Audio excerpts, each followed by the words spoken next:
Bibliophiles of the Internet. My name is Adriana, and today I'm here to do a quick video on what I'm currently reading. And I'm perfectly aware that you could just pause the video right now and go check my Goodreads page and see what the heck I'm reading, but we're operating on the honors system here, and I trust that you guys want to hear me talk about things. I guess you could say I've been really busy as of late because I just finished one summer school class and I'm about to start 2 more on Monday, and I'm just really hoping that I don't lose my mind. On top of all that work I've been having to do, I really haven't been able to finish a book lately, and that's because I am the freaking president of the Big Books Club. That's basically my way of saying that I'm in the middle of 3 great books right now, and they're all huge. The first book I'm currently reading is Far from the Madding Crowd by Thomas Hardy. I'm fairly certain this book was featured in my Modest May book haul, and I bet you thought I wasn't gonna get around to it anytime soon. Well, joke's on you, bud, because I'm getting around to it. If you can see my bookmark, I have about 1 more day's worth of reading in this bad boy, and that is crazy to me because I haven't sat down with a classic in so long, so this is just blowing my mind. I'm actually buddy reading this book with Maria from MariaMuses. I will leave her channel down below. She is wonderful. Please check her out if you haven't already. And she has definitely been my motivation for digging my heels into this one because she reads a lot of classics. She's been doing the Rory Gilmore challenge. That's who she is. That's what she does. That's her aesthetic. So she really did motivate me to want to read a classic. Honestly, I couldn't have picked a better person to buddy read this book with because while we do keep each other accountable and we have really great discussions about this book, I think more importantly, we're able to forgive one another because the both of us are really busy. I'm doing summer school. She has a full-time internship. So there are some days where we fall off track or fall behind, but we're really understanding about it. And so that's really great to have a laid-back buddy read. It's very flexible.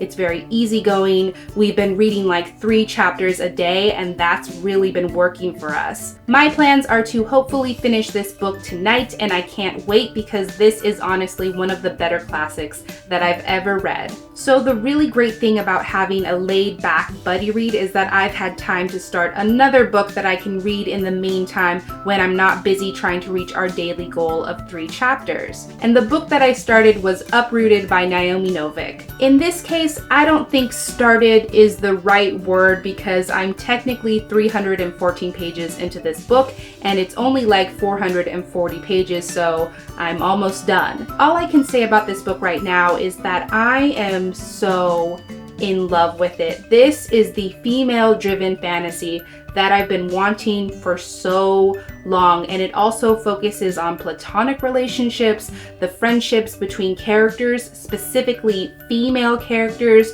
That's something that you don't really get to see in fantasy, and I just really love this twist on the stolen maiden trope that you see a lot in fantasy. The writing is insanely good. The characterization is on freaking point, and this story is just so great to read. I've been talking with Sana from Inkbones Books about this book, and once I told her this is the book that I fantasize about reading at the end of the day because it's that good. I mean, you can see the tabs, they speak for themselves. I really love this book. Everything I've heard about it has been absolutely correct. It is definitely worthy of all the 5-star ratings that it's been getting, and I don't really have anything else to add. It's wonderful. I will definitely be doing a full video review on Uprooted once I've finished it, so look out for that. So if I had the luxury of being a normal person looking at this situation from the outside in,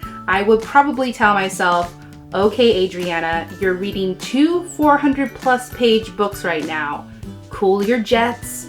You have more than enough reading material to keep you busy, so back off. That seems like sound advice. However, things get really complicated when your #1 most highly anticipated release gets published and it shows up on your doorstep on the release date, and you can't even fathom not starting it right away because you've been waiting long enough and it's finally here. In case you couldn't tell, the book to which I am referring is The Last Ever After by Soman Chainani, and this is the third and final installment in the School for Good and Evil trilogy, and I'm actually holding this book right now. Here's the thing.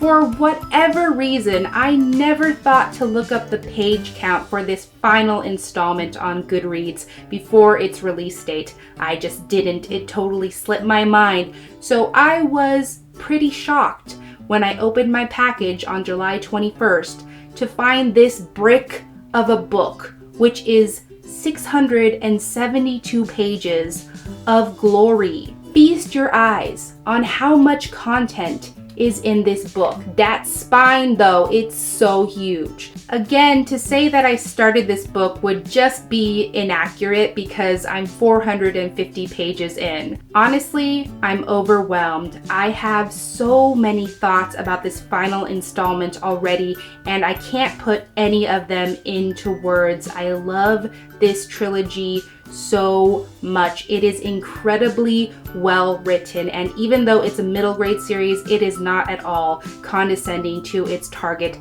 audience. It is written complexly and richly. The characterization is insane. There are so many complex characters in this story, and the themes that all of these fairy tales are dealing with are just incredible to me. They definitely push the boundaries of the fairy tales that we've known before. I said this in my last Top 5 Wednesday video, and I'll say it again. I honestly have no idea how this series is going to end.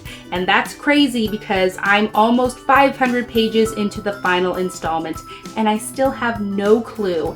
And that's because in a traditional fairy tale, you would know, you'll be able to predict what would happen because good triumphs over evil. But you can't predict that because in this trilogy, you still don't even know who's good and who's evil because all of the characters have mixed motivations which have both good and evil intentions behind them. It's crazy.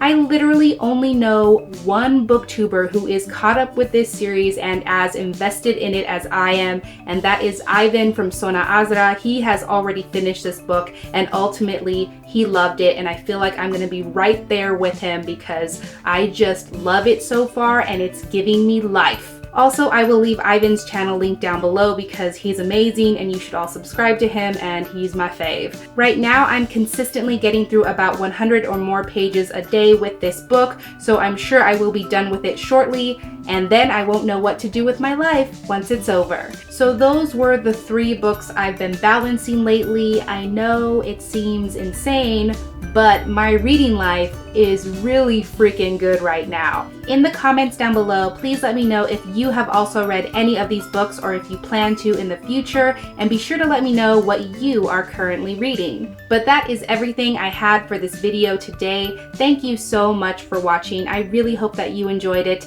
and I will catch you on the flip side of the page.